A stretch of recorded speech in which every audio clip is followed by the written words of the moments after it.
SUVs constitute the second largest segment in our market, and because of the hearty appetite or the demand for SUVs, manufacturers continue to take out new SUVs. Starting with the leader of this segment, the Creta. Hyundai launched this in 2015, and ever since the Creta has been the most successful SUV. After laughing to the bank for 3 years, Hyundai decided to launch the refreshed version of the Creta, which we have with us today. Now, with the SUV segment heating up, we have two serious contenders. We have the Tata Harrier and the brand new MG Hector. Now, speaking of Tata Motors, they have long been associated with UVs and SUVs. Now, that's the reason why Tata have managed to muscle their way back into this segment with the Tata Harrier, which was launched early this year.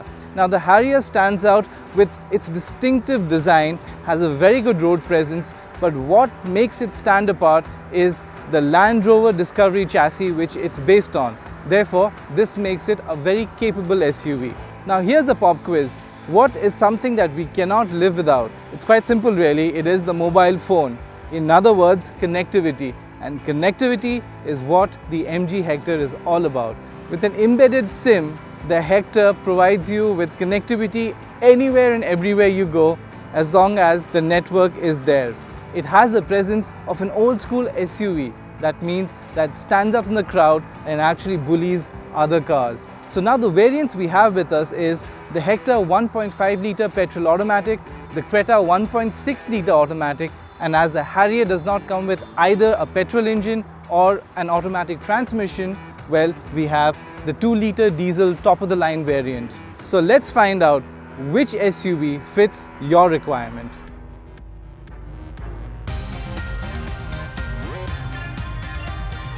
Now we're driving the MG Hector. At a glance you will know how premium this looks. I mean, it's got LED lamps everywhere, maybe the DRLs, the headlamps, even the fog lamps. Now that is a first in this segment. And of course, even the rear lamps are LEDs. So now when we talk about the cabin, it's top quality stuff. The materials used, it is really one of the best in the segment. You've got some soft leather here, even the hard plastic feels good, and the steering wheel feels also very good and solid. And if you look around, even the seats, they're very comfortable. Now, the thing that stands up the most in this cabin has to be this vertical display, the 10.4-inch infotainment system. It's easily the biggest in the segment. It's fairly easy to use the display, it's quite intuitive, and the response is also fairly good. It comes with preloaded apps like for the weather, as well as a premium account for Ghana, so if you are a music buff, you can listen to music. Of course, you also get the usual suspects like the Apple CarPlay and the Android Auto, which is available in all the 3 cars. What's worth mentioning is that it comes with 8-speaker Infinity system, which is mind-blowing. It comes with an amplifier, it comes with a subwoofer, you name it, it's got it. Now the million-dollar question is, how does the Hector behave behind the wheel? Well, starting from the steering wheel, it is extremely light. It is not a bad thing, as you can negotiate start and stop traffic and even manage to park easily. Now what we would have preferred is if this steering wheel weighed in a bit more on high speed, because the featherweight light touch kind of makes it feel a bit nervous on high speed. Now coming to the 1.5 litre petrol engine, which has 141 bhp of power, it is really refined, and it is mated to a dual clutch transmission, which offers really smooth shifts. Now what is slightly disappointing is that there's hardly any low-end torque. You have to wait till around 2000 RPM and then things start moving a bit faster. I wouldn't say radically faster, but yes, it is a bit more responsive. When you're driving it in the city, you will not feel the lack of power. Yes, that you will feel only on the highway, or maybe if you have to quickly overtake. But apart from that, it offers a very comfortable and effortless driving experience. As a true blue SUV, when it comes to handling, the body roll is fairly evident, but it's not a deal breaker, as an SUV owner doesn't really care about that. And when it comes to the ride quality, the soft suspension carpets any sort of ditches or bumps. Now I'm sitting at the rear seat, but the good part here is the magic doesn't stop here. I can use voice commands from sitting in the back, but you gotta be a bit more louder. Hello MG, I'm here. please open the sunroof. Voila, we have it. Now you gotta be a bit patient and give it at least a couple of seconds, but the commands will be accepted. With 2750 mm of wheelbase, what do you get? Well, you can see I'm sitting with my legs crossed and I'm just lounging in the rear. But if I had to nitpick, well, the seat squat could offer a bit more under thigh support. It's virtually flat and on long distances you do feel the lack of support. But apart from that, the back support is just spot on. And here we would like to show you one more thing. Here you go. It reclines as well. Now can we ask for more? I don't think so.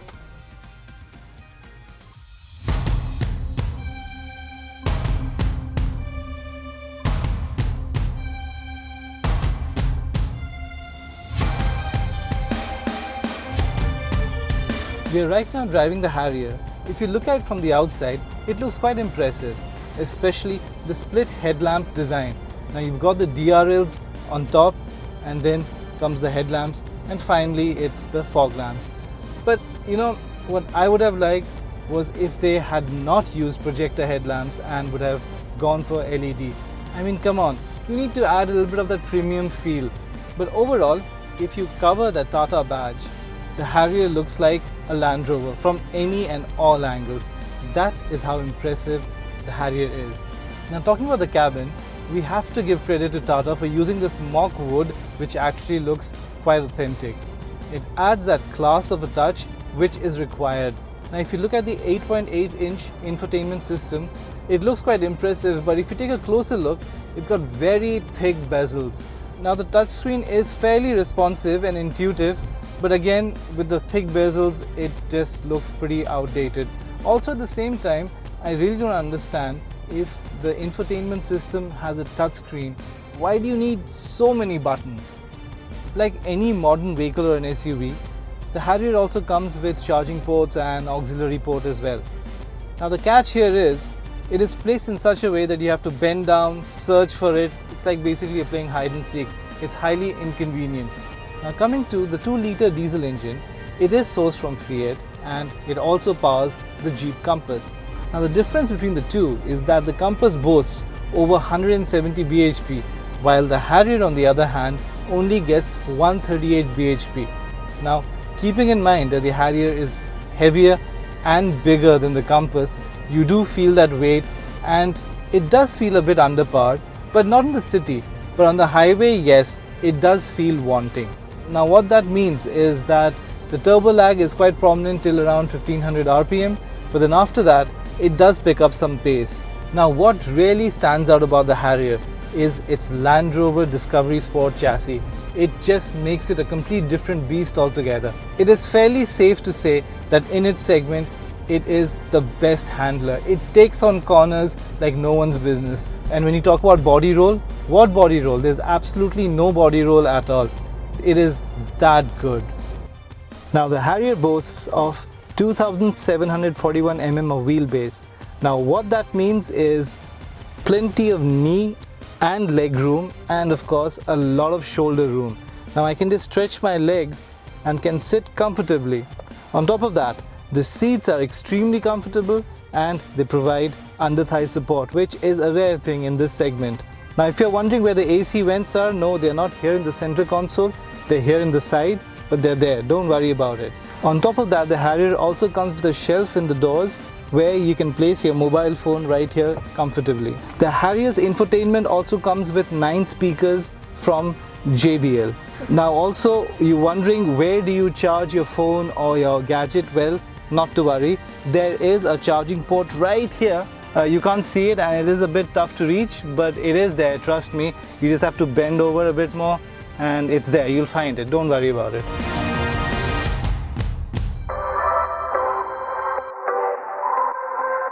So as mentioned earlier, we are driving the facelifted version of the Creta. Now there are a couple of pertinent changes that this version gets. First and foremost, it gets a big, imposing chrome finished grille. Then on top of that, the DRLs have now been pushed down to where the fog lamps are housed. It also comes with silver cladding front and rear lip as well. With a ground clearance of 190 mm, it doesn't bottom out anywhere, and at the same time, it is very easy getting in and out of the cabin. Now, talking about the cabin inside, well, there are also a couple of tweaks this version gets. First and foremost, the instrument cluster now reads fuel mileage, so that is a very important update. Then, it also comes with cruise control and, of course, the sunroof. So now coming to cabin's fit and finish and quality, it remains the same, and Creta has always been one of the segment leaders in that front as well. You can see it's solid, it's hard plastic, but you will not find any flaws in it. The Creta is powered by the 121 bhp 1.6 litre petrol engine, which is mated to a 6-speed torque converter. Now the best part about this transmission is the gear shift, which is very smooth and it upshifts very quickly. But when it has to downshift, that is where it kind of takes a second or two. It's something like it's trying to contemplate should it downshift or not. So that can be a bit annoying, but apart from that, the driving experience is effortless. Now coming to the engine, the power delivery is linear and it is spread evenly. Now if we had to nitpick a bit, well, we would have liked if the transmission came with a sport option or maybe even paddle shifters. That would have made the driving a lot more engaging, but then again, we're just nitpicking. Now the Creta here has the smallest cabin, but you cannot complain when it comes to knee room as well as leg room. The shoulder room is ideal for 2 passengers. You can make 3 passengers or 3 adults sit here, but then it'll get really cramped. After driving these SUVs, the only thing that is similar among all of them is that they're in the same segment. Now each and every SUV here, they are completely different. Now let's start with the Tata Harrier first. Now if you're looking to go off-road, well, this is the only SUV which provides you with 3 different driving modes. Well, starting with the normal city condition, then you can take on rough roads, and also for wet conditions there is an option. Now going by the design, the Harrier looks extremely youthful and will attract a lot of young buyers. But the key here is its Land Rover Discovery Sport chassis, which makes this SUV the best handler in the segment. You can easily attack turns and this car will remain as stable as possible. So if you love driving and you don't mind going out for an adventure, well, this is the car to go for. Now, coming to the new kid on the block, or rather should we say the new beast on the block, well, the MG Hector is all about being premium. It's a big massive car and it does not compromise in comfort. And of course, we all know the sort of features it offers. Now if you are a gadget gizmo freak, well, this is the car for you. But if you enjoy driving, well, then this may turn out to be a bit more docile for you. But when you're looking for road presence, there's nothing like this.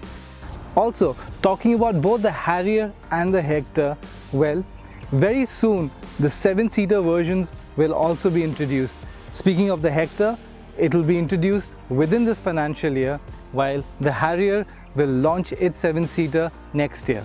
Now, there is a reason why the Hyundai Creta is the segment leader and has been the segment leader for 4 years. When it comes to quality, reliability, performance, well, you cannot go wrong with this Hyundai SUV. Now, this is an urban SUV which is slightly compact compared to the other two, but in no way is the cabin space compromised.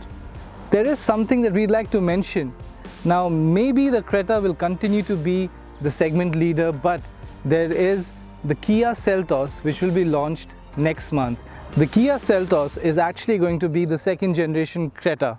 Now it will be a bit more bigger than the current Creta and will be powered by BS6 engines.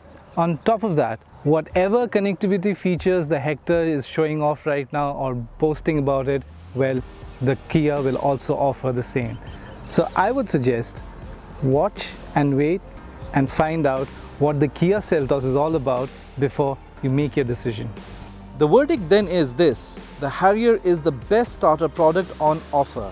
So if you want to buy Indian, now is the time to take the plunge. The Hector is untested, but it doesn't matter because you can't get your hands on one since the bookings are closed at the moment.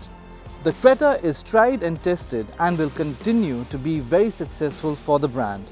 But the stiffest competition it'll face appears to be within, as Kia is a part of the Hyundai Motor Group.